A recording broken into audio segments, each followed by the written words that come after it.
এটা আমার মা, স্যার এটা আমার মা। আমি কইছি আমি আমার মারে চিনবো।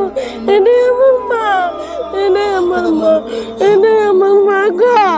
ও মা, মা তুমি কইছিলা গো মা। লাকি, জি স্যার। কি অবস্থা, মনের কি অবস্থা? 20-21 বছর আগে আপনি বলতেছিলেন না? জি স্যার। এবং আপনার বাবার নাম আপনি বলেছেন মৃত মোহাম্মদ আলী। জি আপনি কি 100% কনফার্ম আপনার বাবার নাম মোহাম্মদ আলী?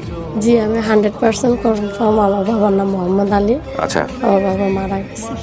আচ্ছা, কোনো কারণে কি এরকম হইতে পারে, ভুল হইতে পারে? যে ভুল হওয়ার কথা না, কারণ আমি আমার বাবার কবর পর্যন্ত আমি গেছি। সেটা ঠিক আছে, কিন্তু নামের ক্ষেত্রে কি কোনো ভুল টুল হইতে পারে, একটু অধিক অধিক হইতে পারে? না, পারে না। আচ্ছা ঠিক আছে। কি হবে আজকে যদি সত্যি সত্যি আমরা আপনার পরিবারকে ফিরিয়ে দিতে না পারি, আমি যদি না পারি তাহলে কি করবেন?